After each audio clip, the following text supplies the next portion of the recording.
Bonsoir à tous. Au programme de Bouge la France ce soir, du mou dans la croissance, c'est Christine Lagarde qui le dit et Jean-Louis Gombault va nous l'expliquer. Je reçois ensuite Luis Eladio Pérez, ancien sénateur qui a été co-détenu de longs mois avec Ingrid Betancourt, détenu des FARC, et il nous expliquera son plan pour libérer Ingrid Betancourt qu'il a exposé au président de la République, et il sera en compagnie de Roland Duluard, le vice-président du Sénat, dans quelques instants. Je reçois ensuite Jean-Marie Colombani qui lui a présenté également à Nicolas Sarkozy son rapport sur la mission d'adoption. Il nous expliquera cela en détail. Un plateau politique ensuite avec le MoDem, bien sûr, qui en est, on a l'impression, réduit à sa plus simple expression, mais il y a tellement d'expressions au centre. D'ailleurs, 3 d'entre elles sont représentées sur ce plateau. Christian Saint-Etienne, Kitry Delmas, Yves Pozzo di Borgo. A priori, ils ne sont pas du tout dans la même mouvance, mais ils ont sûrement des choses en commun, ils nous le diront. Et puis, un dossier sur la drogue. La coke est en train de remonter la côte en France, puisqu'il y a de plus en plus de trafic. Explication Patrick Guillard, qui représente le délégué syndical UNSA Police. Et puis je reçois finalement Fariba Ashtroudi, qui est écrivain, une Iranienne qui a vécu depuis 30 ans en France en exil et qui a réussi à rentrer 2 fois dans son pays. C'est ce qu'elle raconte justement dans son livre À mon retour d'Iran. Elle nous expliquera ce qu'elle y a vu. Voilà, je vous souhaite une excellente soirée. Le journal Saveria Rojek.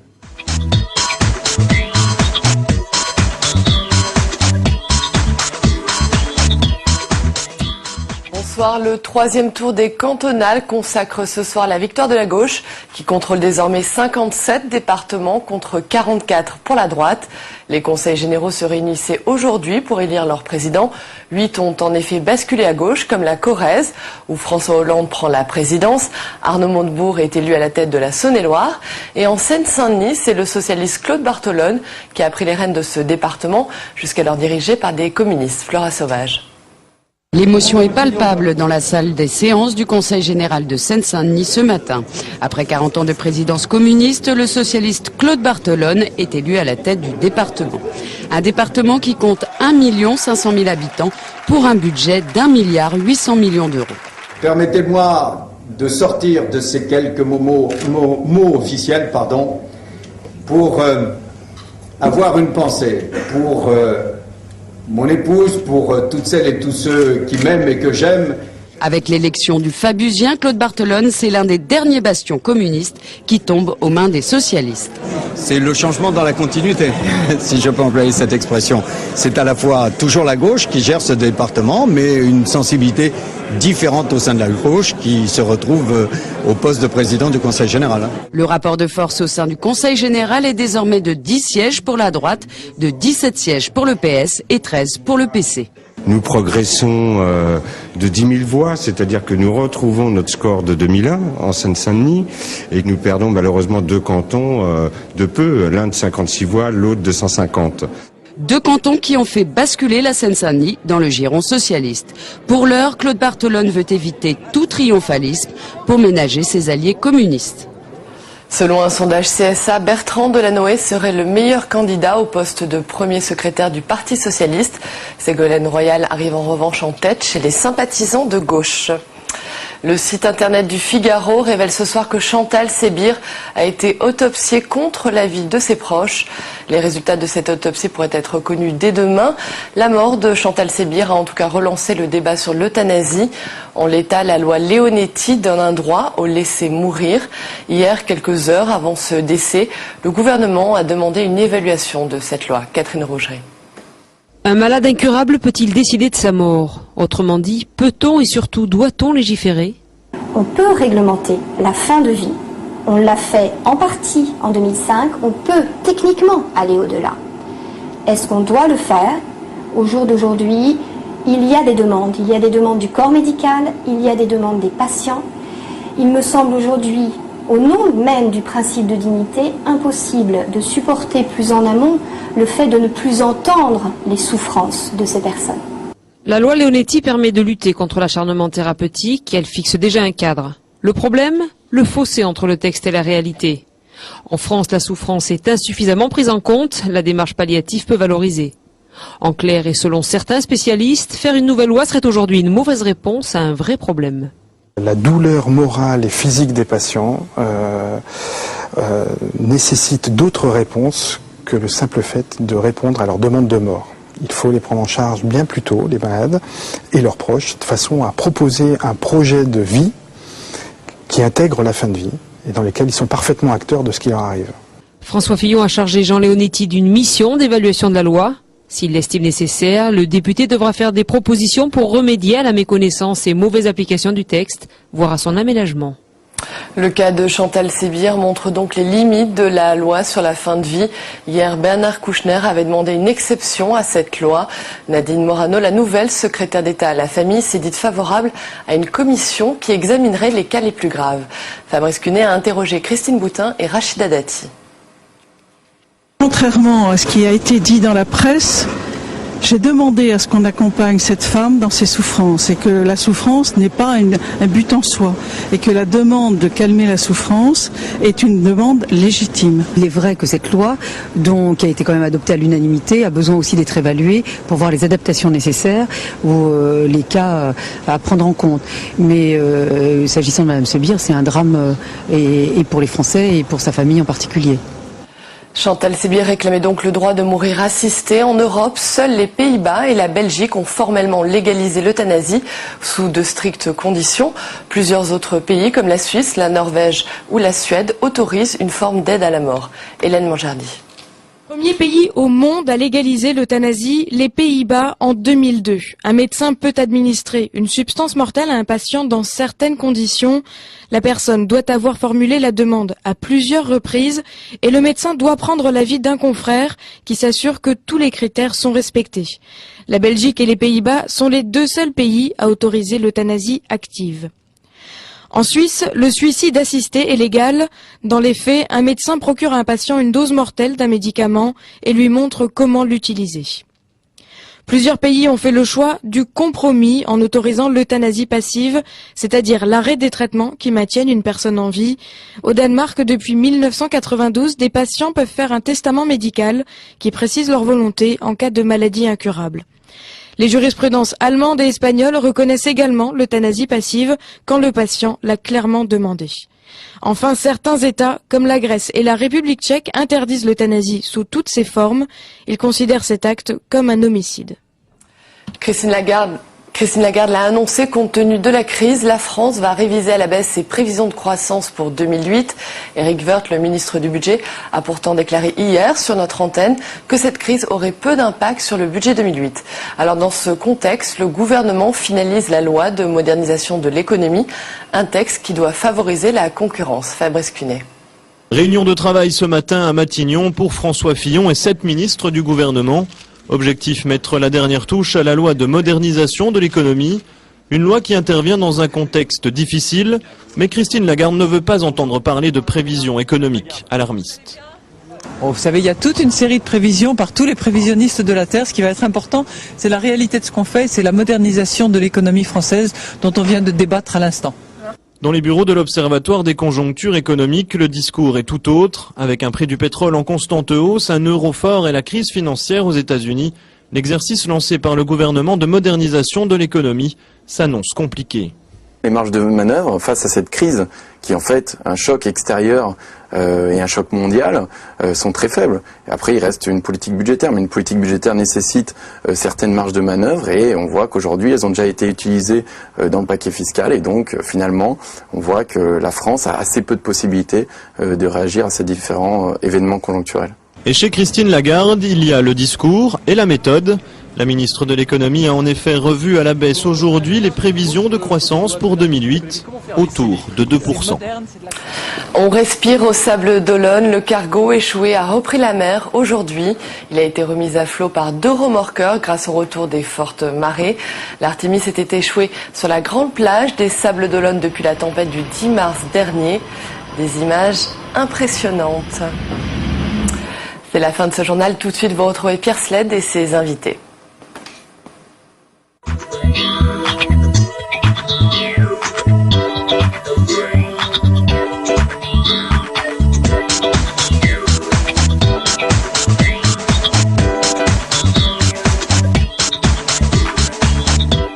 Voilà, Voilà, Jean-Louis Gombault s'installe. Bonsoir Jean-Louis. Bonsoir Pierre. Bon, la croissance a du mou.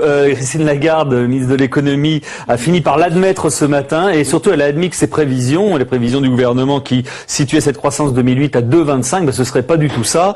Il faudrait réviser à la baisse. Ce sera d'ailleurs fait courant avril. Alors, ok, elle s'est trompée ou le gouvernement s'est trompé dans ses prévisions, mais de combien? Alors de combien Madame Lagarde ne nous a pas dit ce matin, elle a dit qu'elle allait réviser mi-avril. La réalité, c'est que si on prend l'ensemble des prévisions entre les plus pessimistes et les plus optimistes, disons que la plus pessimiste sur la croissance française donne 1,4% pour 2008. La moyenne tourne autour d'1,7%. Le Fonds monétaire international a publié ses chiffres il y a à peu près 3 semaines en disant 1,5%. L'OCDE nous dit 1,5%. Ces chiffres sont évidemment mauvais, mais si vous comparez par rapport à ce que nous avons fait en 2007, c'est pas une catastrophe. On a fait 1,9% en 2007. On va sans doute vers 1,7%. Ouais, si on prend la moyenne, c'est à peu près dans ces eaux-là. C'est un ralentissement qui est bénin, mais un ralentissement quand même. D'accord, mais si l'on prend l'hypothèse basse, on va dire, donc c'est 1,4, hein, c'est ça. 1,4. Quelle répercussion ça a sur les réformes, sur le pouvoir d'achat qui est au centre justement de ces lendemains de campagne? Alors, si on prend 1,4, il faut bien voir donc que le ralentissement est réel, mais pas particulièrement prononcé. Généralement, on dit, par exemple, sur le budget, quand on perd 1 point de croissance, le déficit public augmente de 0,5%. On perdra pas 1 point de croissance, on perdra un demi-point de croissance peut-être. On va avoir des répercussions sur l'emploi. Vous prenez l'UNEDIC. L'UNEDIC dit, en 2008, on fera 1,6% de croissance. Et les prévisions en matière d'emploi de l'UNEDIC disent que le rythme de création d'emplois en France va être divisé par 2. C'est-à-dire qu'au lieu de faire 300 000 créations d'emplois en 2008 comme on avait fait en 2007, on fera grosso modo 150 000. Ce qui fait que le chômage va continuer à baisser, mais beaucoup plus lentement. Il a baissé de 200 000 en 2007, il baissera à peu près de 100 000 en 2008. Donc on va vers une stabilisation du chômage alors qu'on appréciait quand même la baisse. Sur le pouvoir d'achat, il est clair que s'il y a un ralentissement de la croissance, les entreprises vont avoir moins de grains à redistribuer et on va avoir un problème, d'autant plus que l'inflation, les perspectives de prix ne sont pas bonnes. Donc les choses, incontestablement en matière budgétaire, il n'y aura pas une aggravation du déficit budgétaire très importante, mais il n'y aura pas une réduction. On va se faire tirer les cloches à Bruxelles avec cette histoire. Le pouvoir d'achat peut pas augmenter de manière significative à cause de cette croissance et le chômage va continuer à baisser, mais beaucoup moins vite qu'auparavant. Alors, il y a, on dirait, pas une bonne nouvelle, mais une compensation dans cette mauvaise nouvelle. Christine Lagarde prétend que, c'est pas terrible, mais qu'on se comporte mieux que les autres, que c'est moins pire qu'ailleurs, comme on dit. Est-ce que c'est vrai? Est-ce que c'est pas juste pour donner le change? Disons que c'est pas faux.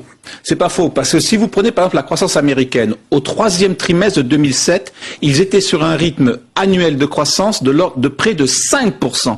Au 2e trimestre 2008, ils feront 0. Donc là, il y a vraiment un cassage de figure assez particulier. Alors que si vous voulez, nous, on a quelque part cette chance, si vous voulez, c'est qu'on peut pas tomber de très haut. Et on est à 1,9, donc on va faire un 7, un 6, ça va, c'est pas brillant. Mais si vous voulez, l'inflexion est sensible, mais elle n'est pas profonde. Alors pourquoi on résiste mieux? Il y a plusieurs raisons, mais l'une c'est quoi? C'est que là, le ralentissement économique est d'abord international. Or la France est moins tournée vers l'international que les Royaumes-Unis, que l'Allemagne. Elle est plus tournée sur son marché intérieur. C'est une fragilité d'ailleurs de l'économie française. Eh bien cette fragilité va constituer pendant quelques mois un atout parce qu'on va moins prendre dans la figure le ralentissement économique international, on va le prendre bien sûr, mais moins que des pays comme l'Allemagne qui, eux, sont beaucoup plus dépendants de leurs marchés internationaux. Très bien, merci beaucoup Jean-Louis. On va maintenant recevoir un ex-otage des FARC. Il a partagé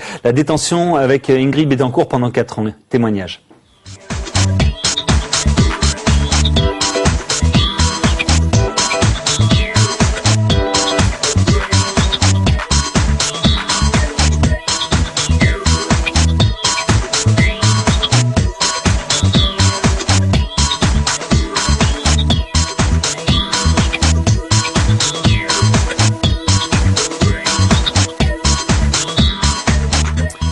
Voilà, Luis Eladio Pérez, ancien sénateur colombien, qui a partagé la détention d'Ingrid Betancourt pendant 4 ans avant d'être libéré le 27 février dernier. Bonsoir, vous êtes en compagnie de Roland Duloir. Bonsoir, monsieur le sénateur, vice-président du Sénat, bien sûr, et président du groupe d'amitié France-Amérique du Sud. C'est vous qui avez accueilli ici au Sénat Luis Ignacio Pérez.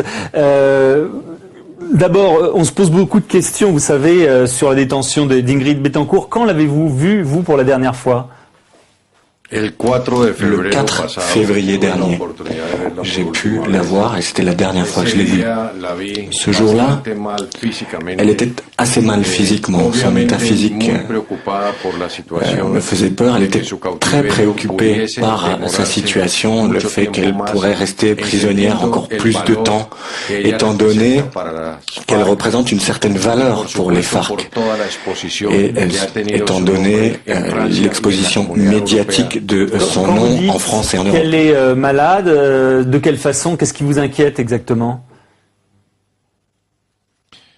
Elle a un problème, elle a une hépatite, un problème récurrent pendant toute sa détention. Et en plus, la guérilla ne lui a pas facilité les choses. Aucun médicament adéquat ne lui a été fourni. L'alimentation non plus n'était pas adéquate pour mettre fin à cette situation médicale dangereuse. De plus, la situation de l'ordre public en Colombie nous préoccupe. Le fait que des opérations militaires puissent avoir lieu là-bas, et bien cela met en péril la vie de tous les otages, et notamment sa vie à elle. C'est la raison pour laquelle nous sommes convaincus qu'il est urgent et extrêmement important d'agir rapidement pour parvenir à sa libération et à la libération de tous les camarades qui sont dans la jungle. Quel rapport a-t-elle avec les autres otages? Avec certains, elle a des difficultés. La coexistence pendant tant de temps, on parle d'années, a généré des tensions, des frictions. Et comme c'est la seule femme qui est encore détenue, elle n'a pas les conditions minimum de vie privée. En tout cas, elle ne peut pas être tranquille, elle ne peut pas être seule. En plus, la guérilla s'est vraiment acharnée sur elle à certains égards. Et donc, à mon avis, sa détention est encore plus douloureuse que pour les autres. Alors, vous avez présenté au président Sarkozy une proposition pour qu'elle soit libérée. En quoi consiste-t-elle? Je ne peux pas vous en parler, je ne peux pas trop commenter cette proposition.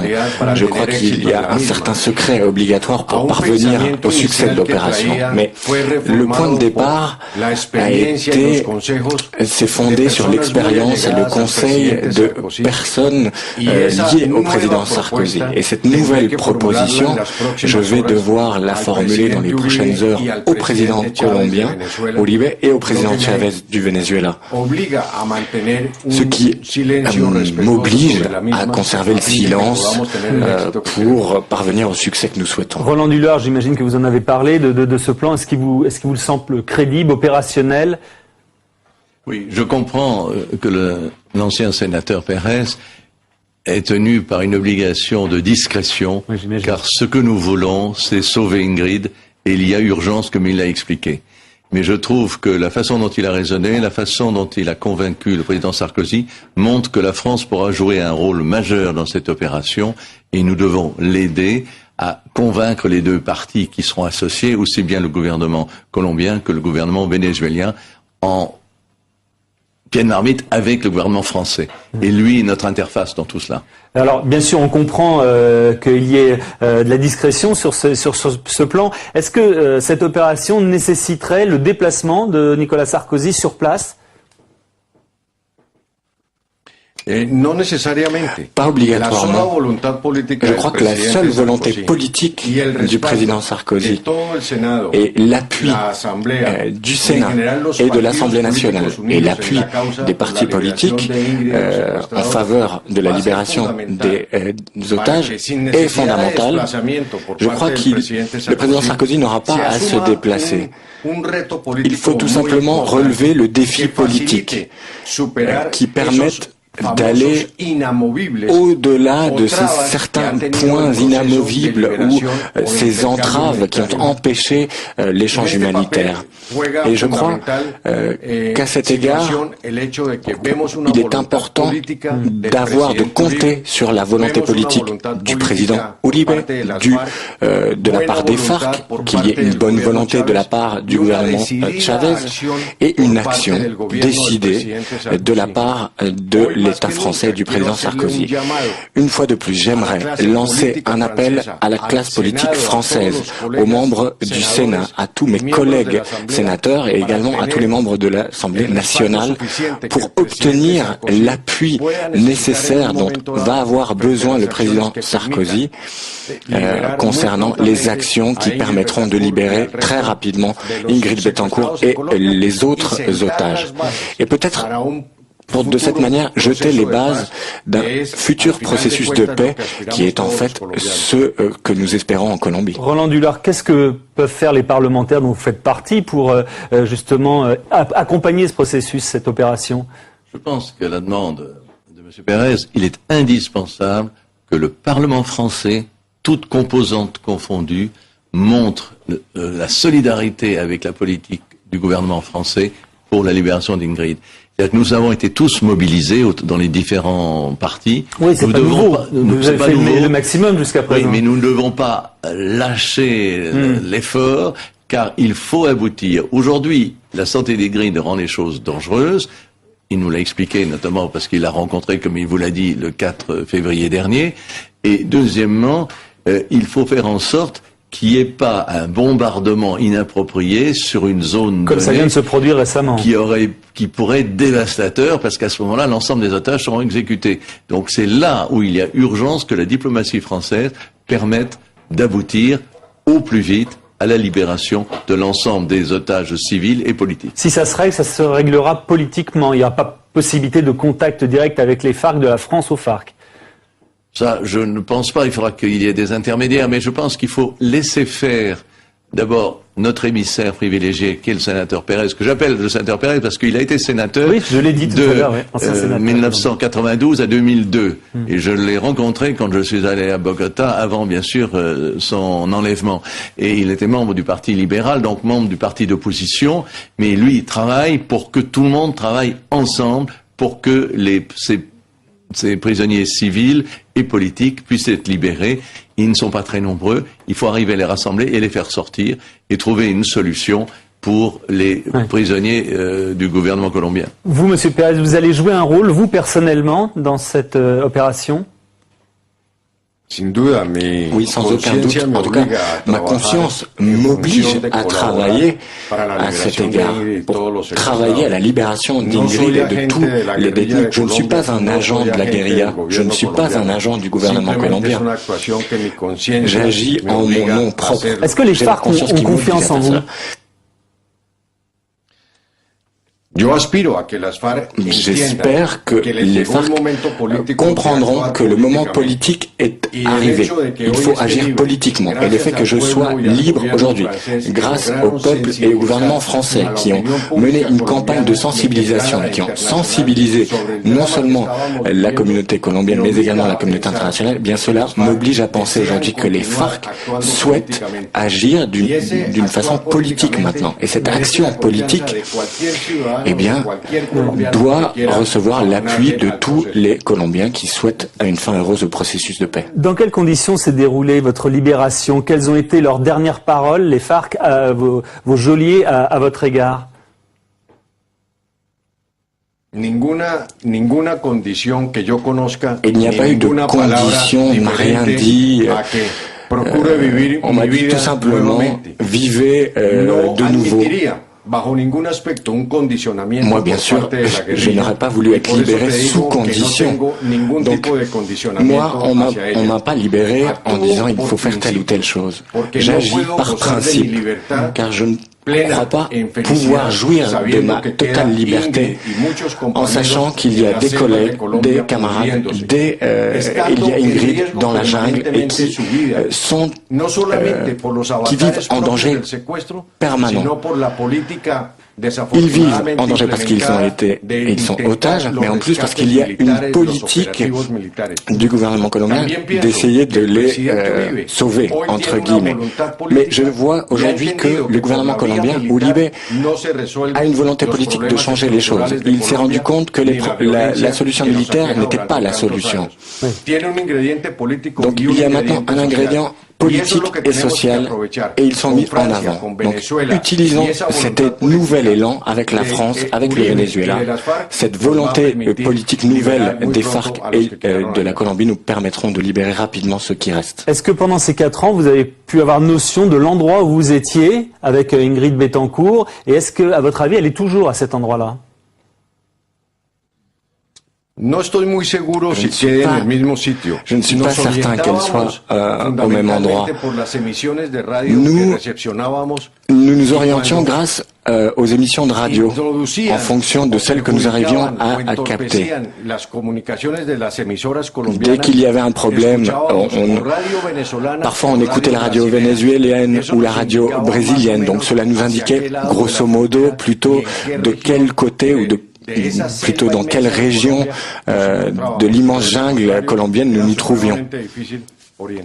Mais il était quand même très difficile de s'orienter. Roland Duluard, est-ce qu'on peut penser, parce que c'est vrai qu'on est passé dans des périodes d'euphorie, on croyait que ça y est, on y arrivait, et puis on a été déçus. Est-ce que cette proposition et cet appel, est-ce que vous pensez que c'est une avancée, c'est que l'espoir reprend ? Oui, je crois que l'espoir reprend, mais qu'on n'a pas de temps à perdre. Ce que je voudrais dire, vous savez, vous avez en face de vous Monsieur Pérez, qui a été prisonnier des FARC pendant 7 ans. Il a été libéré il y a moins d'1 mois.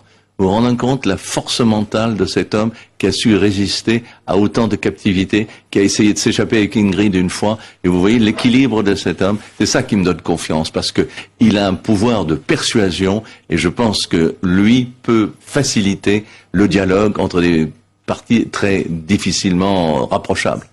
Est-ce que, ce sera ma dernière question, est-ce qu'Ingrid Betancourt a conscience de tout ce qui se passe dans le monde, en particulier en France, en Europe, pour elle, et de ce mouvement qui est lancé depuis de nombreuses années en la faveur de sa libération?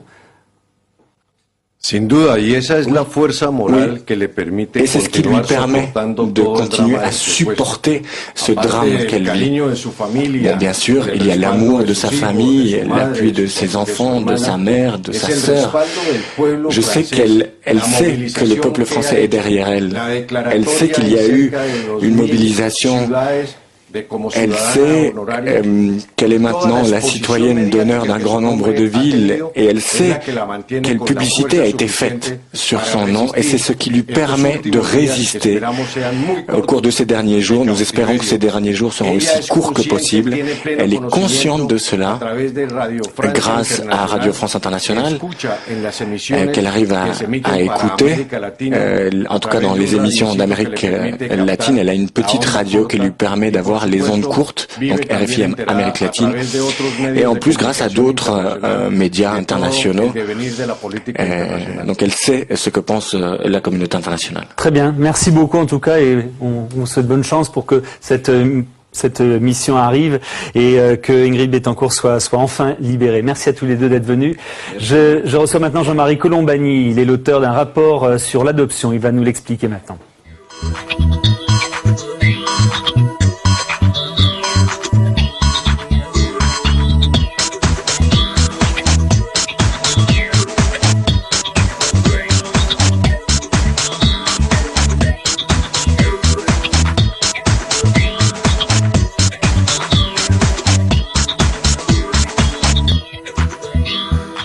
Bonsoir Jean-Marie Colombani. Bonsoir Pierre. Alors on va parler de votre rapport aujourd'hui que vous avez présenté au président de la République. Je l'ai dans les mains, 343 pages.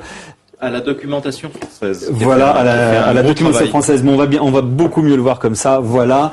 Ce rapport, eh bien, vous pointez une organisation de l'adoption internationale en France moins efficace que dans d'autres pays, mal structurée, et vous préconisez bien sûr d'autres solutions. Pourquoi on a un tel retard en France ?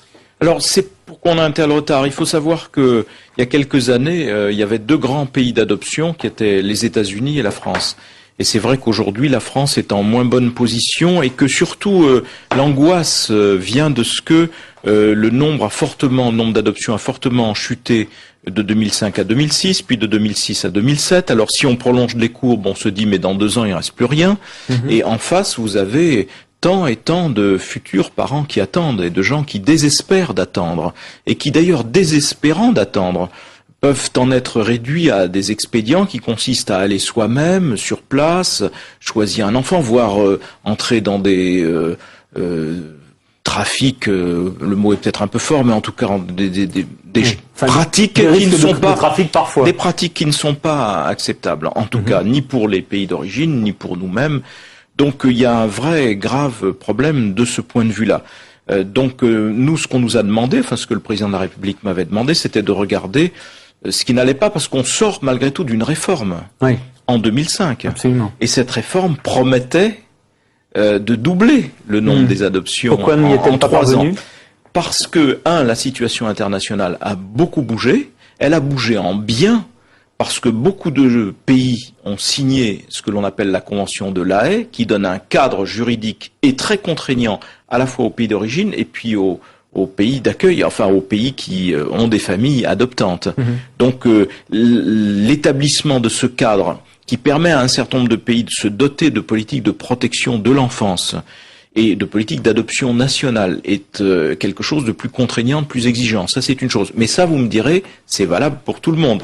Alors à ce moment-là, pourquoi est-ce que l'Italie adopte davantage dans ce cadre-là et nous moins? Et donc c'est là que nous intervenons en regardant notre organisation et en constatant que notre organisation est difficile à comprendre, difficile à démêler. Elle est plus lourde apparemment, puisqu'on met plus de temps en France à adopter que dans les autres pays. Tellement plus complexe et in fine moins efficace en bout de course. Donc nous, ce qu'on a voulu regarder, c'est de très près cette organisation et ensuite de voir comment on peut l'améliorer, comment on peut peut-être alléger le système. Alors, où est-ce que ça coince, où est-ce qu'on perd du temps? Comment on peut le simplifier? D'une façon générale, on n'est pas assez près du terrain. Et on a des structures qui peuvent entrer en concurrence les unes avec les autres alors qu'il faudrait qu'elles soient complémentaires. Et au lieu de rassembler nos forces et de faire en sorte que l'ensemble de nos efforts convergent, on a plutôt des efforts en ordre dispersé. Ça, c'était le rôle de l'Agence française pour l'adoption. Voilà, et on n'utilise pas toutes nos armes. Mais le problème de l'Agence française pour l'adoption, c'est qu'on a mis beaucoup de choses sur ses épaules. Et que mettant beaucoup de choses sur ses épaules, son rôle n'est pas si clair. Et ses tâches peuvent être trop multiples. Il faudrait, à notre avis, en tout cas, le recentrer, la réorienter vers être un opérateur de terrain, avec des moyens sur le terrain qui permettent d'être au plus près de ce qui doit être son rôle, c'est-à-dire l'apparentement, et au plus près donc de ce qui est la réalité des pays d'origine, et en même temps de mieux accompagner les futurs parents. Mais et en même temps que l'Agence française soit en complémentarité avec ce que l'on appelle les organismes agréés pour l'adoption, qui sont des associations privées, si vous voulez, où il y a beaucoup de bénévoles, et beaucoup de bénévoles assez extraordinaires, et que ensemble, on puisse justement tisser en quelque sorte une toile sur le terrain qui soit meilleure. Par exemple, le Vietnam. Le Vietnam était un grand pays d'origine pour nous, avec environ 700 à 800 adoptions chaque année. Et c'est tombé brusquement à autour de 100, 150. Pourquoi? Alors que l'Italie est devenue un acteur important au Vietnam, que les États-Unis le sont restés, et que les Espagnols arrivent et vont devenir un acteur important au Vietnam. C'est quoi? C'est une question de confiance entre les deux pays? Non. Quand on va voir sur place, on s'aperçoit que l'agence elle est à la fois bien représentée, mais trop peu représentée sur le terrain.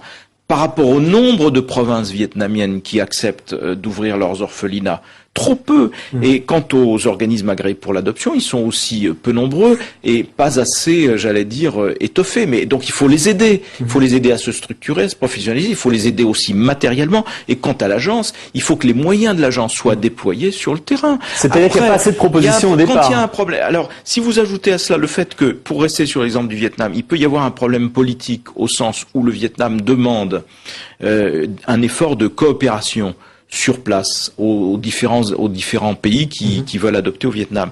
Mais est-ce que nous, on n'est pas un assez grand pays pour le faire?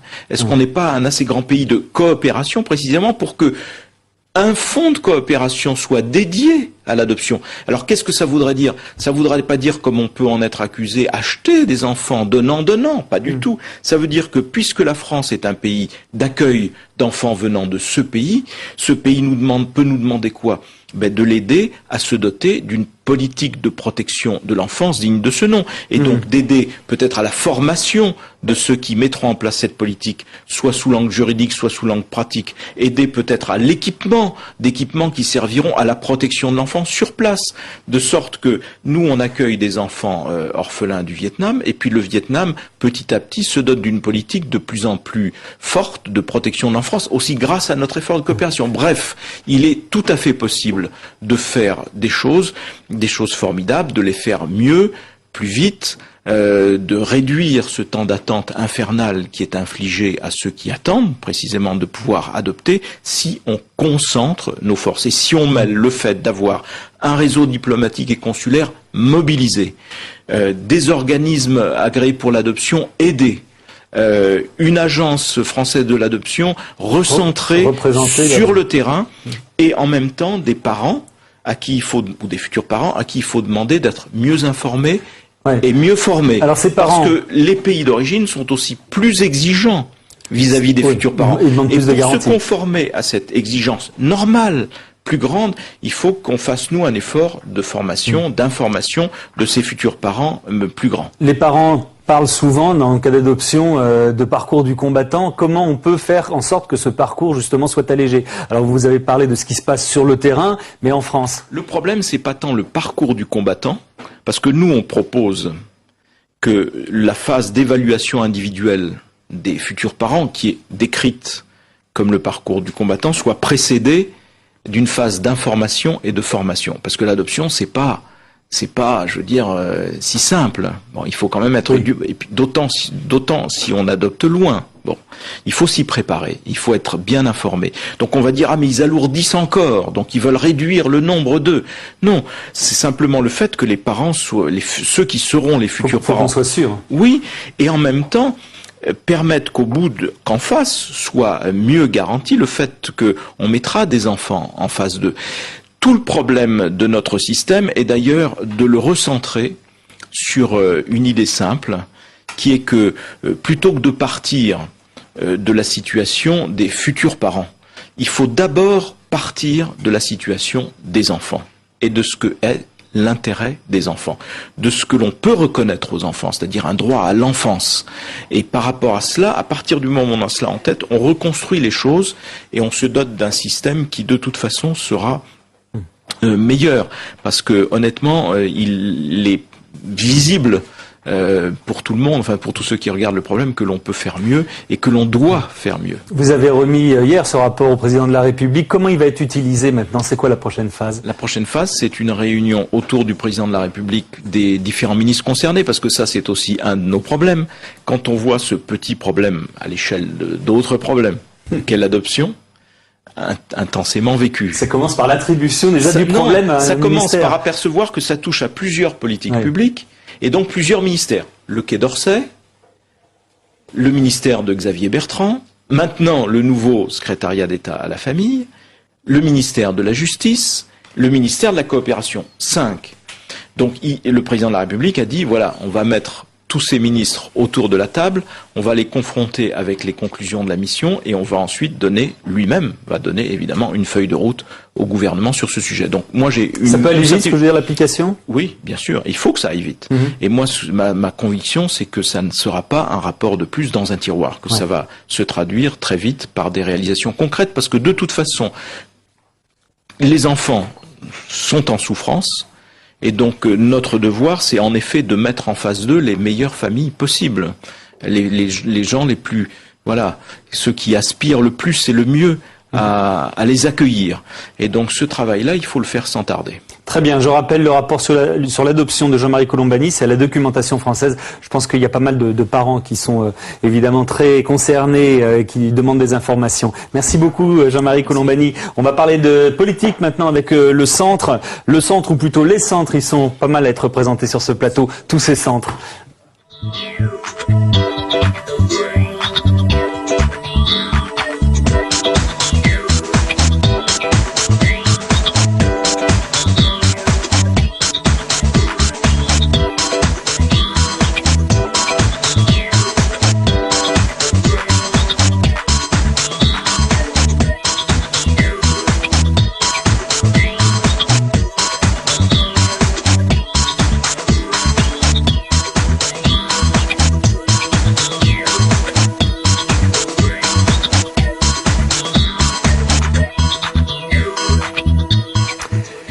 Alors 18% présidentiel ou même un peu plus, 10% législatif, moins de 4% municipal, mais c'est vrai que les candidats du MoDem n'étaient pas représentés partout. François Bayrou battu à Pau, les chiffres sont un petit peu difficiles. C'est vrai pour cet espoir que le leader du MoDem avait fait naître il y a un an, et pourtant le dernier carré des fidèles y croit encore. Alors il y en a qui y croient encore, d'autres qui n'y croient plus et d'autres qui pensent qu'il faut changer de stratégie. Sur ce plateau sont réunies plusieurs tendances du centre. On ne pensait pas il y a un an qu'on allait avoir autant de tendances différentes, mais on va essayer de comprendre un petit peu ce que vous pouvez avoir encore à faire entre vous et ce qui peut vous unir et pas vous séparer comme on l'observe depuis quelques temps. Alors il y a un an vous étiez tous unis quasiment dans la campagne. Aujourd'hui vous représentez ces différentes tendances. Est-ce que le constat que vous allez nous faire, Christian Saint-Etienne qui représente l'Avenir démocrate, bonsoir, Guitry Delmas, le MoDem, Yves Pozzotti-Borgo, sénateur UDC de Paris, donc du centre, et UDF. Est-ce que le constat que vous faites, on va commencer avec Guitry Delmas, est-ce que le constat que vous faites aujourd'hui, quand vous voyez les chiffres que j'ai donnés, c'est vrai qu'ils sont pas faciles, c'est une forme de gâchis un petit peu?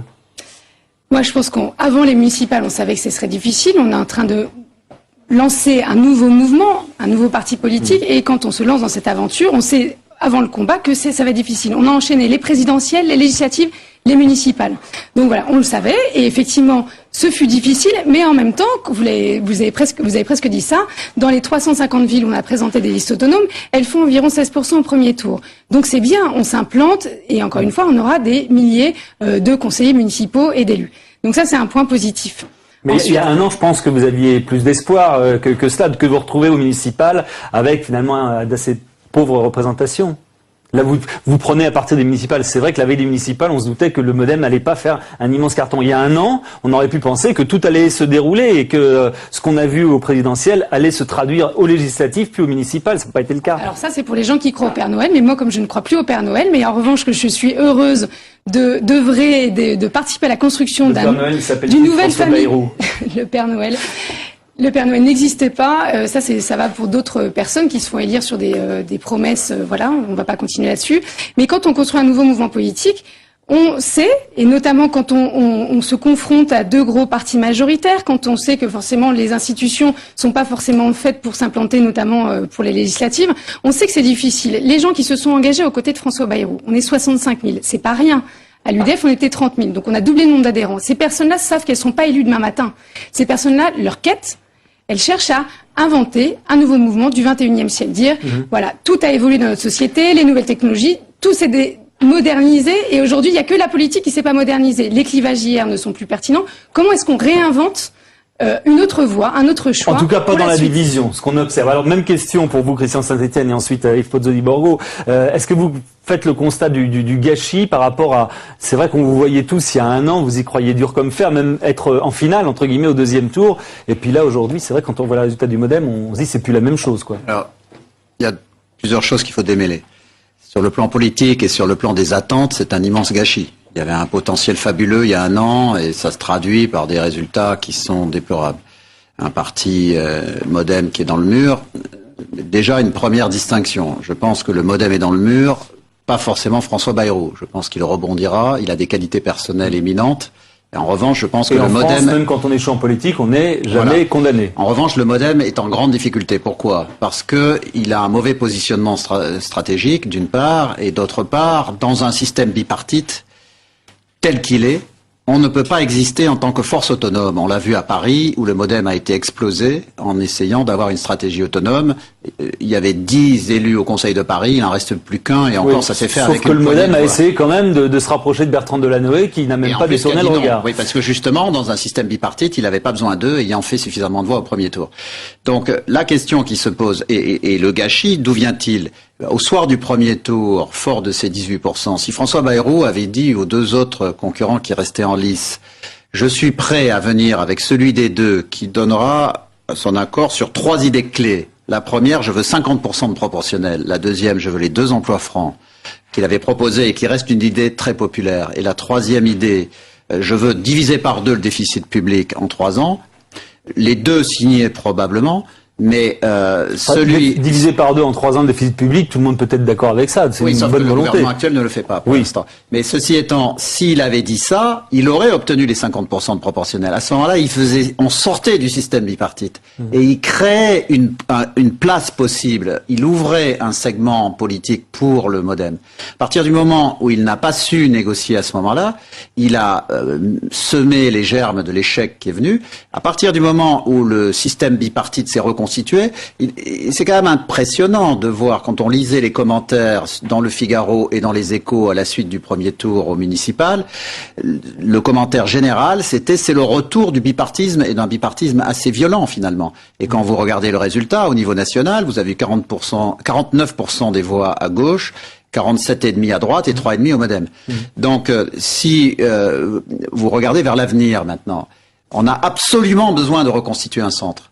Il est clair que si on veut réussir les réformes, oui, mais si on veut réussir les réformes, l'UMP ne suffira pas. L'UMP a mangé l'extrême droite, mais en mangeant l'extrême droite, elle s'est un peu déportée sur la droite. Et ce qui a conduit à son semi-échec lors des municipales, c'est qu'elle n'était pas suffisamment représentée au centre, parce que l'Union des centres n'a pas été présente en tant que telle, sauf dans quelques endroits. Là où elle a été présente, elle a gagné d'ailleurs. Et donc l'enjeu des prochaines années, juste pour conclure sur ce point, c'est à partir de l'émiettement des centres qu'on constate aujourd'hui, il faut reconstituer un pôle centriste fort dans une majorité de réformes dans laquelle l'UMP serait un pôle et ce pôle centriste à reconstituer et qui va, de mon point de vue, se reconstituer relativement rapidement. Ce pôle centriste serait le deuxième pôle de réforme et qui, alors si vous voulez, dans quelques instants, je vais laisser la parole à Yves Pozzo di Borgo pour dire quelles pourraient être les valeurs de ce centre. On va essayer de comprendre. Yves Pozzo di Borgo, même question, ce constat d'échec, vous le faites aussi? Tout ça est tangé, mais enfin, dans votre plateau, j'ai déjà dit, je suis entièrement d'accord avec tout ce que dit Christian. Saint-Étienne, c'est exactement la même analyse, nous avons la même analyse. Le problème du centrisme dans la Ve République, c'est la réforme de 62 qui fait en sorte que l'élection présidentielle est l'élection majeure et qu'au deuxième tour, il ne reste plus que 2 candidats. Le débat qu'a engagé Bayrou avec l'opinion publique, avec ces jeunes très engagés, c'est un débat qu'on avait déjà connu. C'est un vieux débat que nous avons connu à l'époque avec le Canuet et qu'on a tranché. Dans la Ve République, il ne peut pas y avoir un centrisme qui est entre les deux pôles, la gauche et la droite. Le centre n'est pas un point de la géographie électorale. Le centre est un porteur de valeurs. Et ça a été la rupture en 74, quand le centre est allié avec Giscard. Nous avons dit, nous faisons un accord avec Giscard, mais nous faisons l'Europe. Et là, à l'époque, on a fait l'Europe, le SME, le Parlement européen, la mise en place du comité des chefs d'État. Deuxième point qui est important, c'est qu'on court un petit peu contre un rêve. La proportionnelle est aussi façonnée par l'élection présidentielle. Lorsque nous avons eu en 86 une proportionnelle intégrale, eh bien en 86 nous avons bien vu quand Mitterrand, pour essayer de faire monter le front et permettre une victoire de la gauche, ça s'est fait d'ailleurs à 2 sièges, qu'est-ce qui s'est passé? On a bien vu 2 camps. Le camp de la droite et le camp de la gauche. À l'époque, l'UDF était un grand parti qui était associé au RPR. Nous avons fait des listes communes et quand nous faisions des listes communes, nous gagnons. Et même à la proportionnelle intégrale, à l'époque, on a bien vu que l'élection présidentielle façonnait la vie politique française. Alors, si vous voulez, ce que je comprends pas de la part de François Bayrou, c'est une stratégie. Il gâche ses talents et il a tué un parti. Parce que, je sais pas, quand Giscard lui a laissé l'UDF en 95, rappelez-vous, 215 députés, 160 sénateurs, la présidence du Sénat, 51 présidents de conseils généraux, 14 présidences de région, des grandes villes, on avait des maires partout. On était vraiment la plus grande. Aussi que la vie a changé. Ce qui est frappant, il y a toujours cette élection présidentielle qui coupe la France en deux. Ce qui est frappant lorsqu'on vous écoute, c'est quand même qu'on a l'impression que ce qui vous sépare, ce sont des postures, des stratégies politiciennes, et des stratégies politiciennes. Mais moi, ce que j'aimerais savoir, c'est qu'est-ce qui vous différencie dans le programme, avec quoi? Attendez, avec le MoDem en particulier. Qu'est-ce qui vous semble absurde dans ce que défend le Nouveau Centre, dans ce que défend Avenir démocrate, que vous ne pourriez pas prendre à votre compte? C'est ça qu'on n'arrive pas à comprendre. On a l'impression que c'est juste une guerre stratégique qui vous sépare de l'autre centre. En fait, il n'y a pas de guerre stratégique. En fait, il y a 2 façons de voir la politique. Et donc, j'entends bien ce que dit Monsieur Pozzo di Borgo, Monsieur Saint-Étienne. Et donc, je vois aussi qu'ils sont en train de m'expliquer, et c'est de m'expliquer comment ça se passait avant, et voilà. Et en fait, moi, je me suis engagée en politique plutôt pour regarder vers l'avenir. Et moi, quand je me suis engagée en politique, et comme de nombreux citoyens français, on regarde la politique et cet échiquier politique, vu comme il est là, vous dites tout à l'heure, il y avait les résultats des municipales, la gauche et la droite. Mais c'est tellement dépassé, ça veut tellement plus rien dire. Tout irait bien. Non, si ça marchait. Les élections ne disent pas ça. Je suis désolé. Les élections ne disent pas ça. C'est l'écart par rapport au réel qui est étonnant. Entre ce que vous dites et le réel. Voilà. Le réel dit il y a la gauche et la droite. Voilà. Mais non, mais la gauche et la droite. Si c'était aussi simple que ça, je pense que ça irait bien. Donc moi, je vois quoi? Moi, je veux deux partis majoritaires.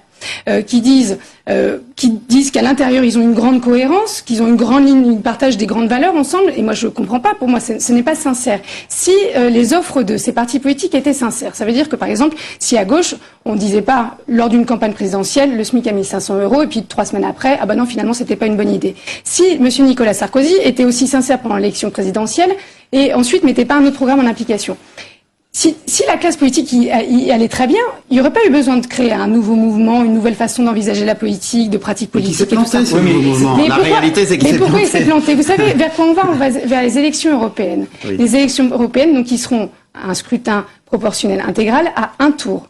Donc je pense que si on réussit à construire un bon projet qui est audible vis-à-vis des Français, qui montre aussi que le parti créé autour de François Bayrou et a une vision européenne quand même qui se détache de celle des autres. Je pense que ça va être plus compliqué. Pour quelle raison arriveriez-vous à renverser une tendance qui ne fait que décliner depuis un an, enfin depuis les élections présidentielles, juste à l'occasion de ces élections européennes, que d'un seul coup les Français se disent « Ah, le MoDem, formidable, c'est pour ça qu'on va voter pour ». Vous croyez que les Français qui se déplacent plus à l'élection municipale, ou en tout cas avec une mobilisation beaucoup moins forte que celle de l'élection présidentielle, attendent quelque chose de la politique? Moi je pense que les Français, ils aiment la politique.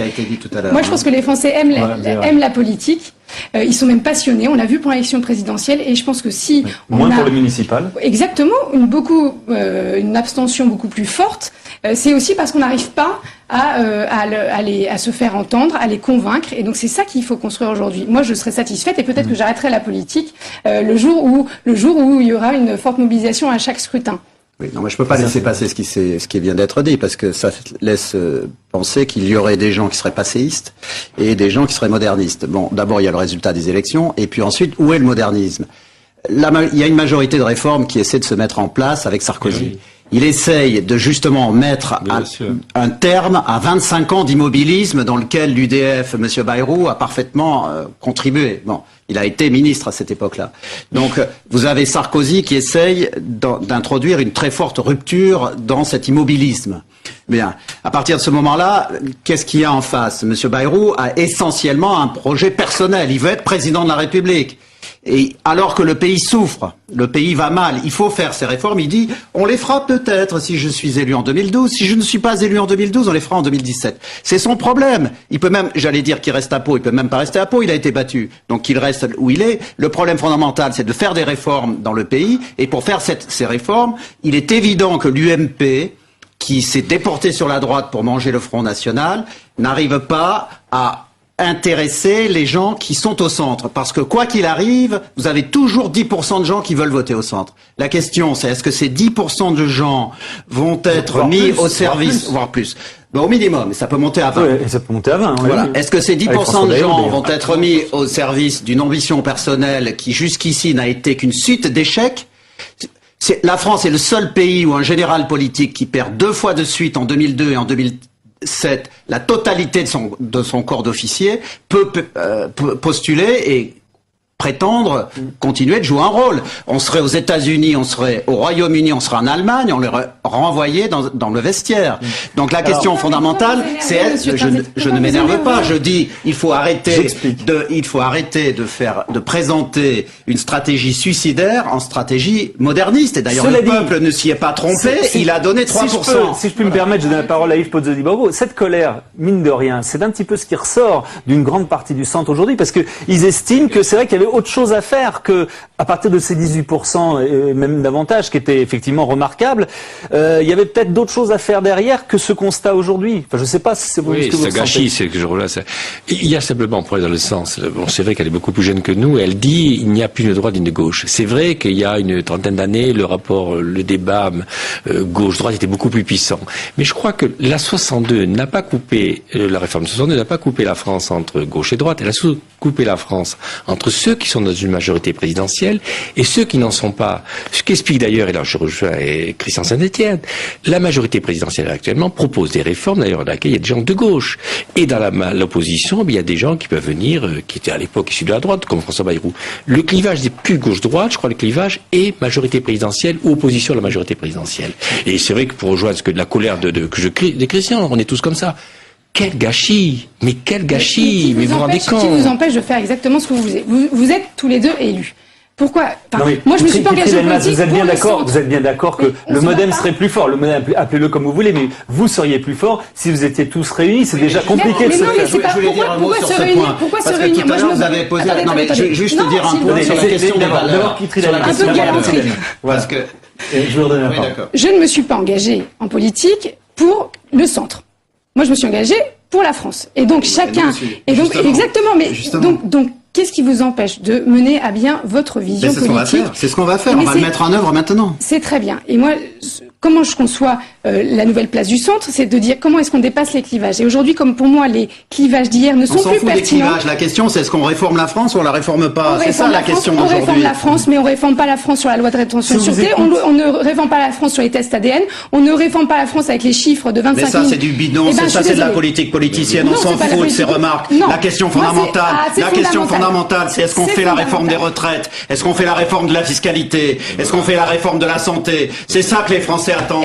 Ils s'en foutent de ça. Ils s'en foutent de ça. Et en plus, ils ont élu le président de la République pour faire ces réformes. Fondamentaux, c'est notre... Les droits fondamentaux, ils sont préservés par le président de la République et par le Conseil constitutionnel. On est dans un état de droit et donc on reste dans un état de droit. C'est tout.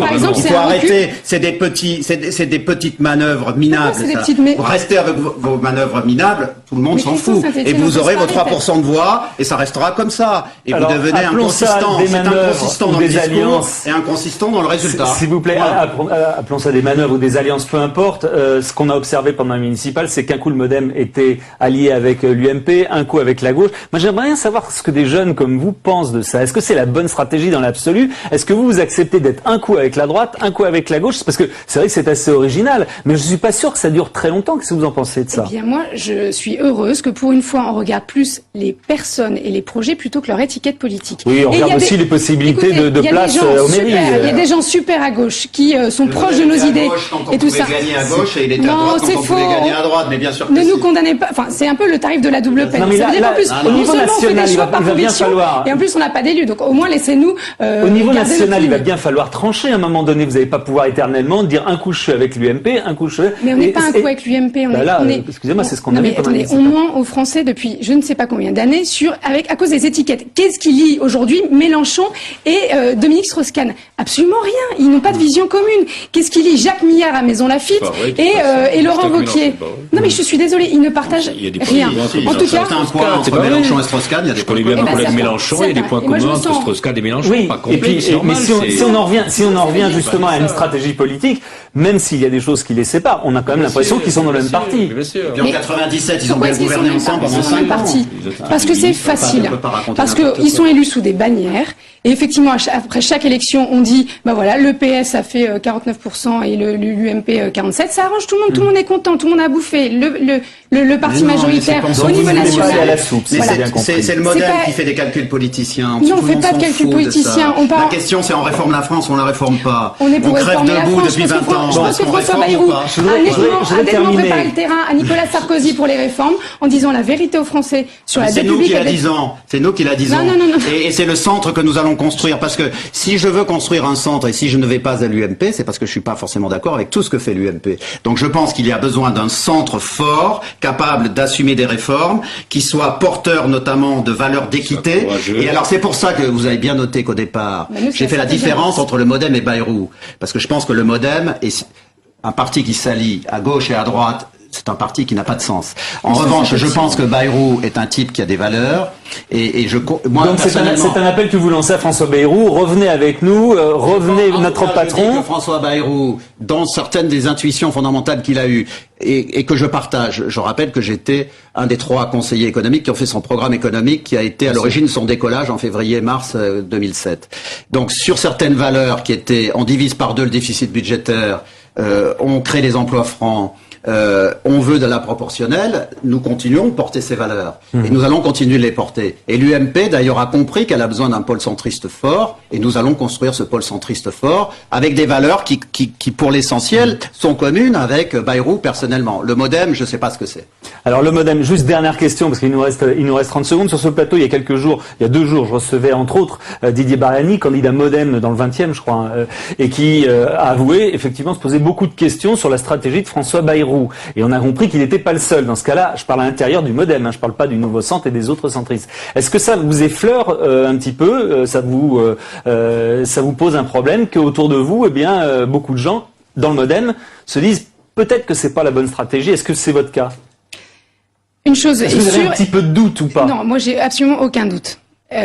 En tout cas, je sais une chose qui est importante, c'est qu'après chaque élection, il faut se poser, il faut analyser comment ça s'est passé. Effectivement, il faut tout mettre à plat pour apprendre et tirer des enseignements de chaque élection. Ça, c'est prioritaire. Maintenant, encore une fois, moi j'ai aucun doute. Et on est très nombreux à n'avoir aucun doute de dire, voilà, c'est ce qu'on a choisi. On a peut-être choisi la difficulté, peut-être que si on voulait être élu, on serait ailleurs. C'est pas, voilà, il y a de la place ailleurs. Oui, à un moment donné, faire de la politique, c'est aussi, la finalité, c'est d'être élu et faire d'une politique, alors, justement. Voilà. Traduire. Sauf qu'aujourd'hui, 500 000 élus locaux qui sont l'âme du pays, qui beaucoup travaillent bénévolement. 500 000 élus locaux. Vous en avez 300 sur les 500 000, excusez-moi. Un parti politique, c'est l'émanation d'un pays. C'est l'émanation. 500 000 élus locaux, donc combien qui ne sont pas encartés dans des partis? Mais oui, mais c'est tous ces gens qui travaillent. Mais combien? C'est tous ces gens qui travaillent. Eh ben oui. C'est ça un parti politique. C'est pas une petite secte qui est là entre eux. Ce sera notre conclusion, en tout cas. On a cru comprendre que la réunion du centre, c'est pas pour tout de suite, mais peut-être, qui sait, ça va arriver dans les mois qui viennent. Mais il y a une recomposition politique qui est en cours. Il faut une réflexion, surtout post-électorale. Et on vous le souhaite. Et on vous le souhaite. Il y aura un clan conservateur et un clan progressiste. Vous allez pouvoir continuer la conversation dans quelques instants dans la loge maquillage, parce que personnellement, nous, on va parler de l'augmentation du trafic de cocaïne, la consommation qui a doublé depuis 2002. On va essayer de comprendre pourquoi tout de suite. Merci beaucoup.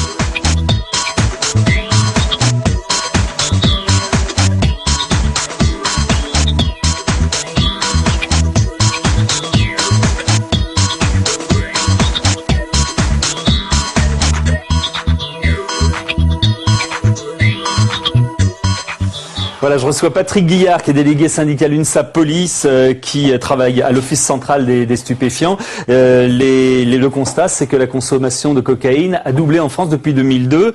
On la considérait autrefois comme la drogue jet set, un petit peu, etc. Mais aujourd'hui, visiblement, ça semble se démocratiser. Comment vous expliquez d'abord juste l'augmentation depuis 2002? C'est un fait, il y a une vraie augmentation. D'une part, les voies pour se fournir de la cocaïne ont changé, ont évolué. Comment? De nouvelles voies se sont créées, vu que nos services ont quand même, les services de police en France se sont montrés efficaces, la coopération policière internationale a été efficace, entre autres sur les Antilles. Donc de nouvelles voies se sont créées sur l'Afrique, des points, entre autres en Afrique de l'Ouest, qui servent de transit pour la marchandise. Alors en gros, pour qu'on comprenne, parce que nous, on n'est pas spécialistes, la cocaïne, elle part d'où? J'imagine pas, c'est pas d'un seul point. Et avant, on a bien compris qu'une grande partie allait sur la plateforme des Antilles. Aujourd'hui, vous nous dites que ça va plutôt en Afrique. Mais ça part d'où et ça transite par... Il y a deux grands points de départ. Il y a, en tout cas, il y a un premier point, c'est l'Amérique du Sud, avec une première destination, les Caraïbes, et entre autres les Caraïbes françaises et les anciennes Caraïbes néerlandaises. Ensuite, il y a un deuxième point de destination, soit au départ de l'Amérique du Sud, soit au départ des Caraïbes, qui est l'Afrique de l'Ouest. Ensuite, de l'Afrique de l'Ouest, par différents chemins, ça remonte sur l'Europe, soit terrestre, soit aérien, soit maritime. Alors, vous nous dites que la police a accru sa lutte, la moderniser sûrement, vous allez nous en parler. Alors, comment ça se fait que la police, se modernisant et développant des moyens, il y a encore plus de consommation? Il y a un marché qui s'est développé, tout simplement. Il y a beaucoup plus de passages, de passerelles? Il n'y a pas forcément beaucoup plus de passages. Il y a une fréquence qui est là. Il y a différents modes. Elle arrive comment, cette drogue, la coke? Elle arrive comment? Alors dites-nous quel mode, en gros, elle arrive comment en France? Le mode le plus usuel, c'est un voyage par mule. En règle générale, soit à destination, soit au départ d'Afrique de l'Ouest, soit au départ d'Amérique centrale. Alors, en mule, j'imagine que la mule, elle traverse pas la mer. Une fois qu'on arrive à la mer, c'est comment? L'avion. D'accord. L'avion, donc la marchandise est soit invalée incorporée, soit à corps, soit dissimulée dans des bagages. Il y a différentes quantités. En gros, à corps, vous aurez à peu près 1 kilo de cocaïne, qui est un produit quand même qui sera relativement pur, une pureté qui approche les 90%, ce qui veut dire qu'arrivée en métropole, cette marchandise peut être après transformée sous différentes formes. Oui, après elle se démultiplie. Voilà. Mais ça veut dire que c'est dans les avions de commerce essentiellement que ça passe. Les grandes lignes. Les grandes lignes. Oui. Mais on a l'impression, je sais pas, on a l'impression lorsqu'on prend l'avion, en tout cas, que à Roissy ou même à Orly, il y a tout un système qui est prévu pour ça arriver, notamment en provenance de ces pays-là. Je peux vous parler de ce qui se passe en France ou en Europe en règle générale. Je peux pas vous dire ce qui se passe. Je suis pas maître de ce qui se passe. On n'est pas maître de ce qui se passe dans les pays d'Amérique du Sud. Non, j'entends bien. Mais lorsque les avions arrivent en France, il y a des contrôles. Il y a des contrôles. On voit des chiens policiers, des chiens renifleurs de drogue. Des contrôles. Et on a l'impression que c'est quand même pas facile de passer en travers les mailles. Vous nous dites que c'est essentiellement par là que ça se passe. Il y a un problème. Je suis d'accord avec vous, mais tant les services de police que de l'air des frontières ou des douanes font leurs efforts, font ce qu'ils ont à faire. Le problème, c'est qu'il y a une masse, il y a toujours des personnes qui passent à travers dans la masse. Ça, c'est obligatoire. On est bon, mais... Il y a beaucoup de réussite dans ces contrôles aux aéroports, puisque vous nous dites qu'essentiellement ça passe par là. Et ça ne dissuade pas les passeurs. Non, parce que je pense on pense que c'est un coût qui est calculé. Pour un qui tombe, il y en a 10 derrière qui sont prêts à partir. Ça veut dire que il y a tant de trafic que ça. C'est dans chaque avion, quasiment, il y a quelqu'un qui amène quelque chose. Enfin. Je dirais pas dans chaque avion, mais dans beaucoup d'avions, oui, des personnes, oui. Quels sont les moyens dont vous disposez aujourd'hui? J'imagine, je parlais de modernisation, que vous n'aviez pas je parle de 2002, justement. Quel moyen supplémentaire, plus moderne, qui vous permet d'appréhender ça? En fait, les techniques de contrôle sur les aéroports sont des techniques propres aux douaniers, parce qu'avant tout, ce sont les douaniers qui gèrent ce type de contrôle-là. Ils ont leurs propres techniques d'investigation, qui sont basées sur des critères objectifs qui leur correspondent à eux. Ensuite, il y a une plus grande coopération internationale, entre autres avec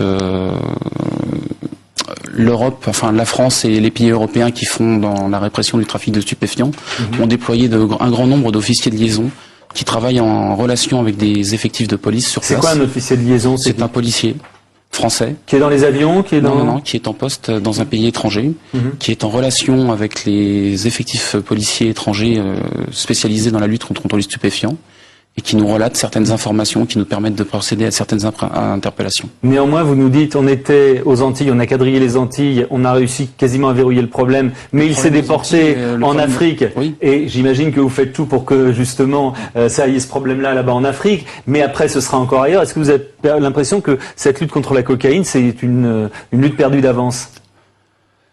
C'est un gros problème. Je dirais pas que c'est une lutte perdue d'avance. Ce sera peut-être en Russie, ou ce sera peut-être via la Turquie. Il est clair que les personnes qui organisent des trafics de stupéfiants cherchent différentes voies de communication.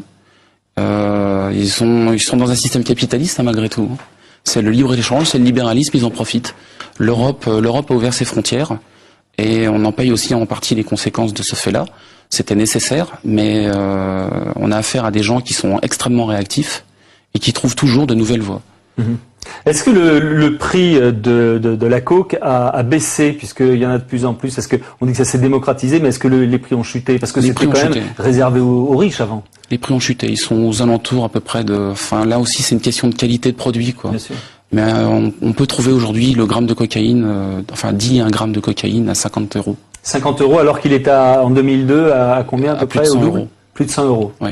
D'accord. On parle pas, bien sûr, j'imagine que ce sont des mauvais exemples, ce qu'on a vu dans la presse ces derniers temps avec des personnalités, en particulier du showbiz, c'est un impact relativement négatif sur les jeunes. Est-ce que c'est une bonne chose, justement, de donner ces informations à la presse qui concernent des gens que les jeunes aiment plutôt bien? Je sais pas si c'est une bonne chose. Le problème du trafic de stupéfiants, c'est qu'aujourd'hui, effectivement, quel que soit le produit utilisé, ça touche tout le monde. Donc, je pense que chacun a ses propres valeurs et qu'aujourd'hui, beaucoup de gens dans notre société sont en manque de repères et en manque de valeurs. Donc, je ne sais pas si, quelle que soit la personne, quelle que soit la personnalité, l'exemplarité n'est plus aujourd'hui. Ça se retrouve dans tous les milieux, dans toutes les professions. Très bien. Merci beaucoup Patrick Guillard. Merci. Et bonne lutte donc contre la drogue, contre ce fléau. On va partir maintenant en Iran, enfin on va rester ici bien sûr, avec Fariba Ashtroudi qui est un écrivain qui vit en France depuis 30 ans et elle nous présente son nouveau livre À mon retour d'Iran.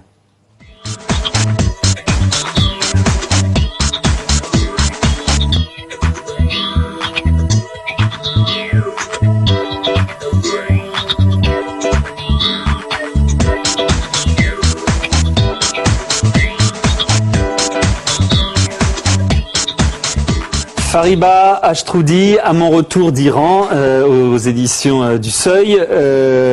Vous êtes écrivain. Bonsoir Fariba. Bonsoir. Vous êtes écrivain, ça fait 30 ans que vous vivez que vous êtes en France, en exil. Et vous êtes retourné 2 fois, à 2 occasions en Iran. En 86, c'était clandestinement. Et puis plus récemment, en 2006, c'était légalement pour vous recueillir en particulier sur la tombe de vos parents. C'est ce que vous racontez dans ce livre, à mon retour d'Iran. Qu'est-ce qui a changé le plus, parce que vous y êtes allé que 2 fois depuis 30 ans, qu'est-ce qui a changé le plus à vos yeux en 30 ans en Iran?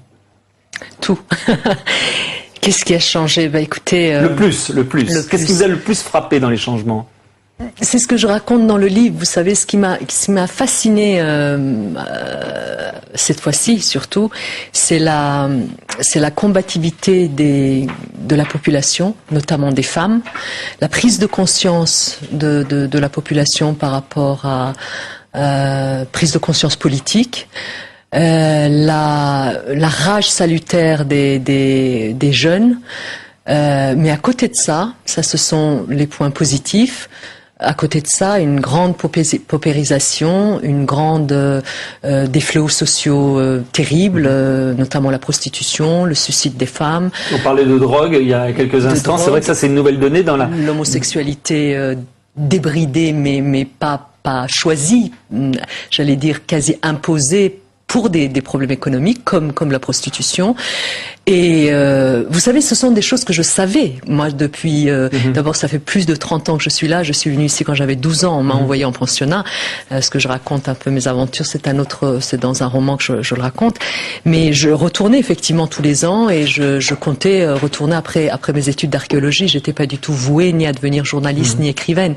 Ça s'est imposé à moi parce qu'il fallait que je dénonce un peu ce qui se passe là-bas. Quand j'ai vécu la révolution ici à travers la télévision et j'ai pas voulu rentrer. Je me suis dit mais c'est pas possible, c'est hallucinant. Donc je savais tout ça, mais savoir et d'aller, c'est comme le premier voyage clandestin. J'avais écrit plusieurs articles et un jour je me suis dit je ne peux pas écrire sur un pays que je n'ai pas vu et que les choses dont je ne ressens pas personnellement. Eh bien, écoutez, j'ai été échaudée. Tout le monde m'a dit, mais quel courage. Mais à l'époque, c'était de l'inconscience. Est-ce que vous racontez les préparatifs, justement, pour partir? Ça a été difficile d'y aller légalement? Très. Parce que, vous savez, tant que les lois de la charia sévissent chez moi, j'aurais voulu ne pas reconnaître ce gouvernement. Mais je suis iranienne et quand je suis allée à l'ambassade, je leur ai dit, écoutez, vous pouvez me pendre. De toute façon, je ne la bouclerai pas pour parler de façon très. Je dirais exactement ce que je pense. C'était courageux parce qu'il y avait quand même une fatwa qui a été levée sur vous. Bien sûr, je ne savais très sincèrement, je ne savais pas si j'allais rentrer ou pas. Je ne craignais pas pour ma vie. Alors, allez savoir pourquoi. Même ça, c'est pas. Mais peut-être pour ce que vous représentiez. Peut-être parce que je pense que en ce moment ils ne sont pas comment dirais-je, oui, ils ne veulent pas attirer l'attention de l'étranger, même s'il y a beaucoup d'exécutions sommaires là-bas qui frappent les drogués, les soi-disant prostituées, les soi-disant je n'en sais rien, mais effectivement je ne savais pas si j'allais rentrer, si j'allais pas rester un peu à Evin comme un pensionnaire. Vous nous parlez d'une population, d'un peuple qui est en train de s'émanciper ou du moins d'avoir un désir de bouger. Pourtant, les élections disent le contraire, 80% en faveur des conservateurs. Quel crédit on peut accorder à ces élections? Aucune. Et là, les réformateurs sont en train d'ailleurs de dire qu'il y a eu énormément de fraude, qu'il y a eu des inégalités. Et ça changera quoi? s'ils le disent? Est-ce qu'ils ont les moyens, une fois qu'ils l'ont dit, est-ce que ça émeut à ce point le peuple qu'ils puissent renverser le régime ou imposer un autre vote? Non, malheureusement ou heureusement, je n'en sais rien. Quand je dis malheureusement, heureusement, quand je parle d'heureusement, c'est que je pense que les Iraniens sont échaudés par des bouleversements. Voilà, c'est d'un autre côté, surtout, s'il n'y avait pas eu l'Irak à côté, ce qui se passe.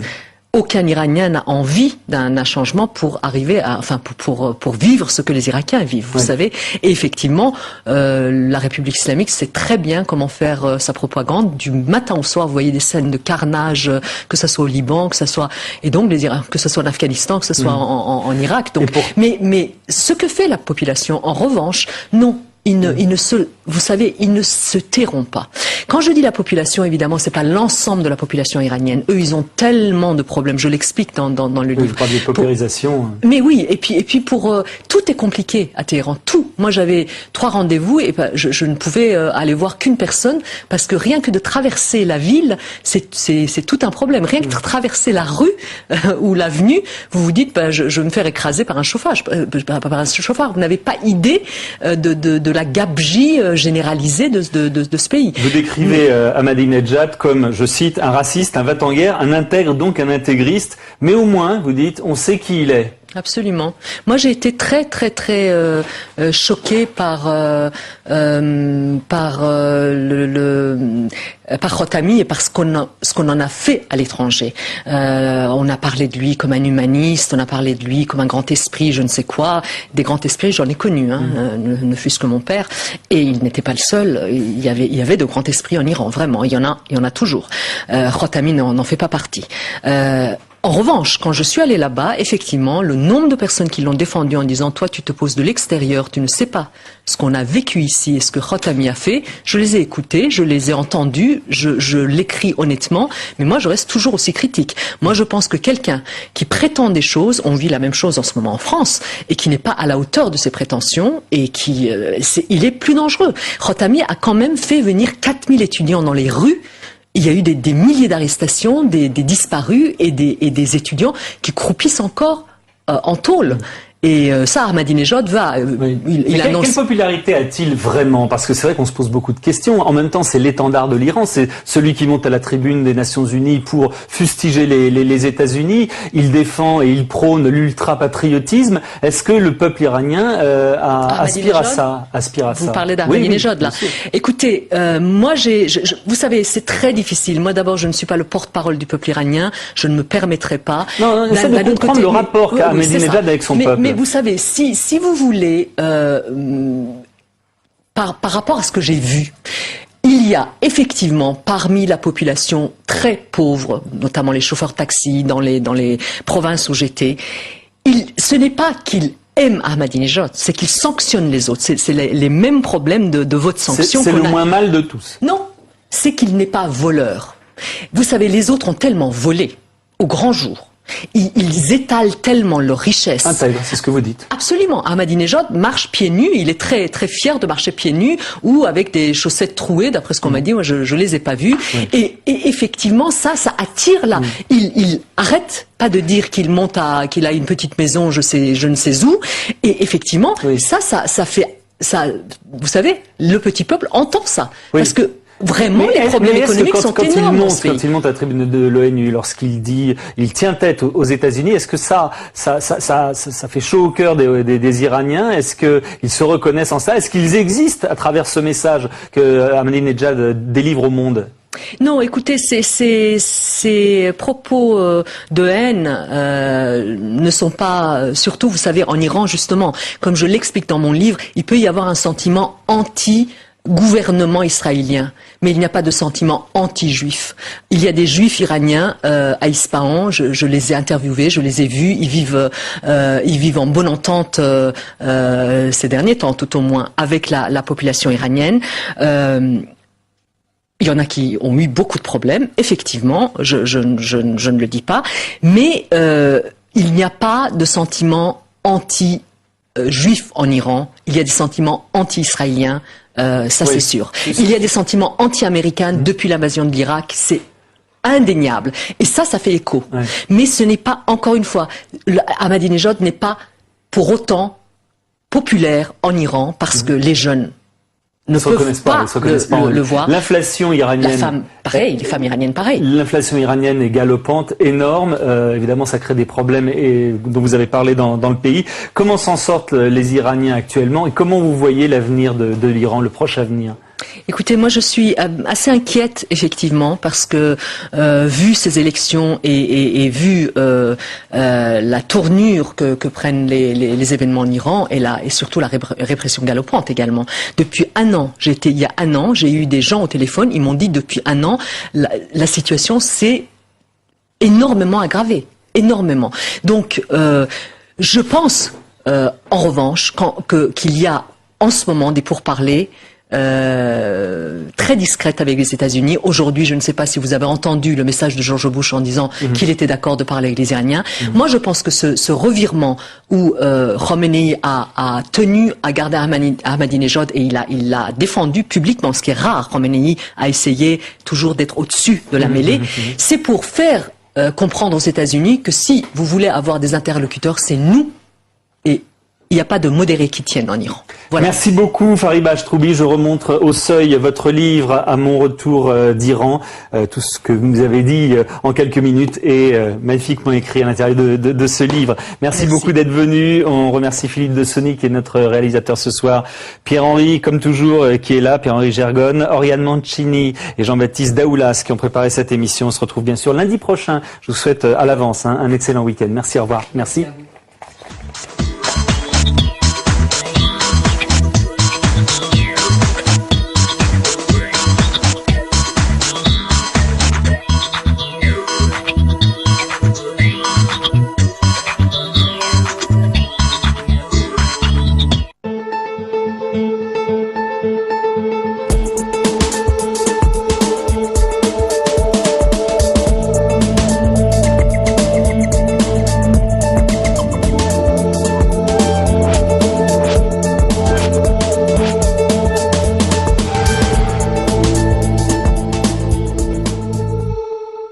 Bonjour à tous et bienvenue dans l'Europe et nous. Aujourd'hui, nous allons évoquer un chantier colossal de l'Union européenne. 30 grands projets lancés sur tout le territoire, ce qu'on appelle les réseaux transeuropéens de transport. Ces projets concernent tous les types de transport avec une priorité au rail qui représente 80% des chantiers. L'enjeu, c'est d'abord de favoriser les échanges humains et commerciaux.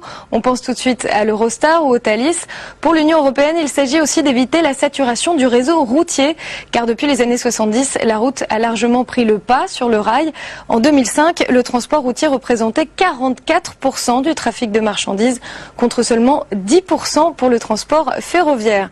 Un retard notamment dû au problème d'interconnexion entre les pays. Aujourd'hui, un train qui traverse toute l'Europe ne roule pas à plus de 30 km/h de moyenne. Pour fluidifier et accélérer les échanges, l'Union européenne a donc mis en place un programme de construction de grandes infrastructures. Tout de suite, Sébastien Maillard nous en dit l'essentiel. Il est le correspondant du journal La Croix, ici à Bruxelles.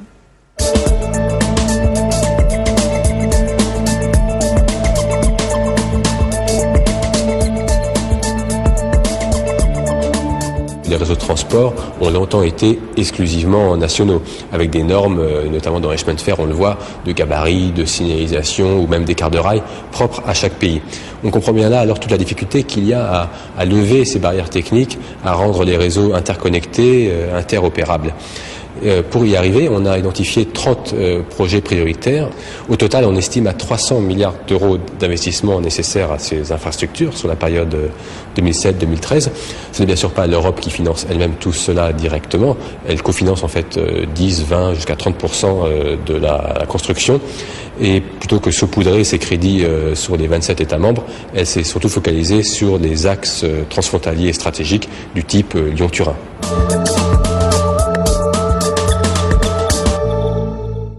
Sur 30 grands projets d'infrastructure, 8 concernent directement la France. L'un des plus importants, c'est le projet de liaison Lyon-Turin. Côté français, les travaux préparatoires ont déjà commencé. Tout de suite, l'Europe et nous vous emmène en plein chantier, quelques pieds sous terre. 50 km de tunnels creusés sous un massif de 2000 mètres d'altitude. Avec le projet de liaison Lyon-Turin, l'Union européenne s'attaque au verrou des Alpes, un chantier d'une quinzaine d'années. Le Lyon-Turin empruntera un tunnel nouvelle génération creusé à la base de la montagne. Pour le sécuriser, des années de travaux préparatoires sont nécessaires. À la PRA, 5 équipes se relayent jour et nuit. C'est un travail de fourmi. Vous voyez ici donc ces travaux de reconnaissance qu'on réalise aujourd'hui avancent ici à la PRA de 4 mètres par jour environ. Sur une autre descendrie à Saint-Martin-la-Porte, c'est seulement 1 mètre par jour. Mais c'est des reconnaissances qui servent à fiabiliser les délais et les coûts prévisibles du tunnel de base. Avec un budget de plus de 10 milliards d'euros, l'enjeu du projet n'est pas seulement de réduire le temps de parcours des voyageurs, c'est avant tout de désengorger les routes alpines qui supportent 80% du transport de marchandises. Sous le tunnel du Fréjus, certains conducteurs chargent leurs camions sur des trains pour passer les Alpes.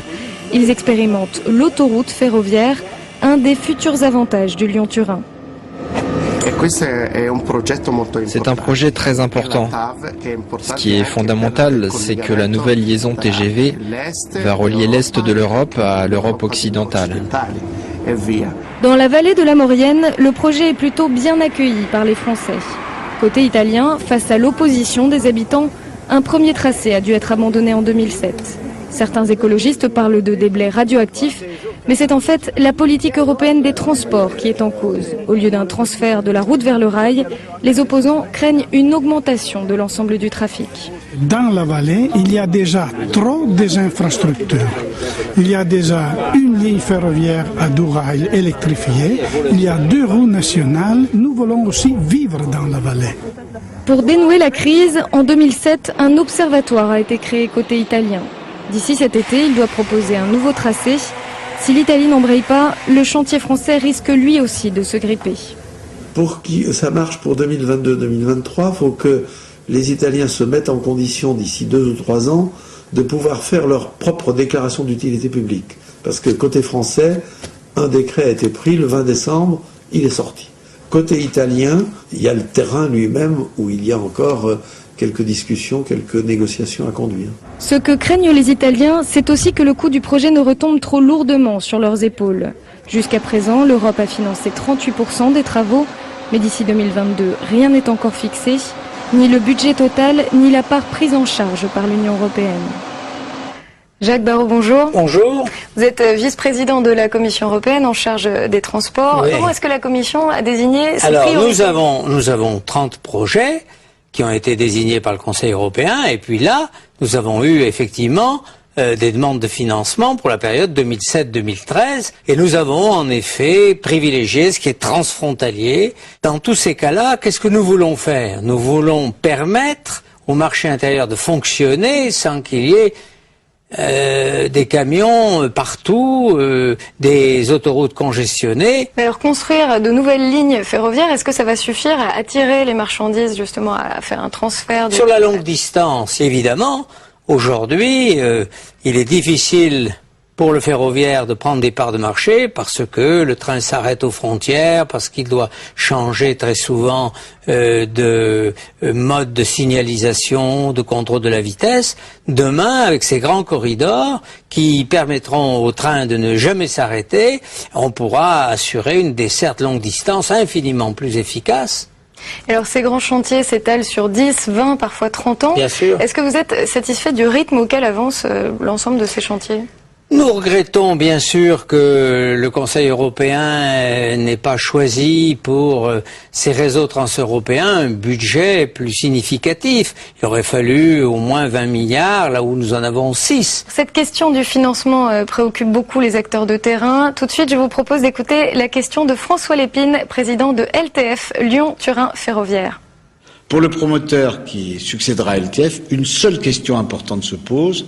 Comment pourra-t-on lui garantir qu'au-delà de la période 2007-2013, il aura 30% de subvention de l'Union européenne ? Bien, la réponse, c'est que le Conseil européen ayant décidé de créer ce grand axe, ce grand corridor ferroviaire de Lyon qui conduira de Lyon à Budapest, je ne vois pas comment on pourrait arrêter les travaux. Il faudra simplement que les gouvernements soient bien vraiment conscient des besoins financiers nécessaires pour, au-delà de 2013, continuer le chantier de ce grand corridor. Et je vous l'annonce, au mois de mai, nous réunirons avec le président slovène les ministres des Transports pour faire le point, et ce sera une très bonne occasion de voir quels sont les besoins à venir pour réaliser ces corridors. Dans la vallée de la Suze, nous sommes allés à la rencontre des opposants italiens au projet de liaison Lyon-Turin. Tout de suite, je vous propose d'écouter la question d'un de ces militants italiens. Monsieur Barrot, est-ce que vous tenez en compte l'opposition populaire dans les grands projets de transport en Europe? J'observe que le gouvernement italien, pour ce qui concerne le Val de Suse, a nommé un médiateur qui a tenu compte de l'avis des populations locales et qui a en effet modifié le tracé. Il y a quand même des procédures normalement de consultation. Alors qu'il faille à certains moments les prolonger pour bien tenir compte des populations, certainement. Mais j'observe quand même que les montagnards concernés vont aussi avoir une chance, c'est de ne plus se voir envahis par des camions.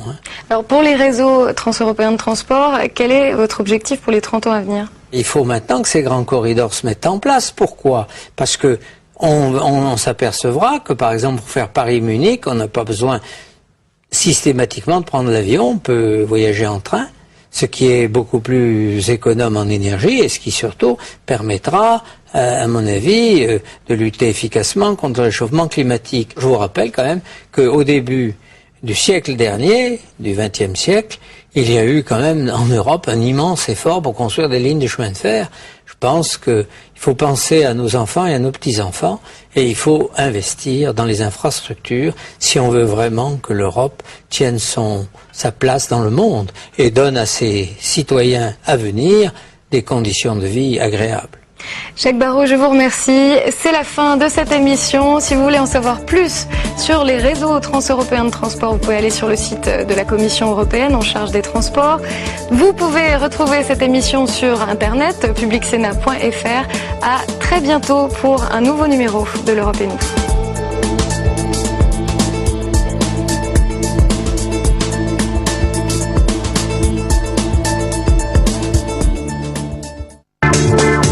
Vous souhaitez réagir à cette émission, poser des questions, débattre, regarder en accès gratuit et illimité la chaîne en temps réel ou les programmes en VOD?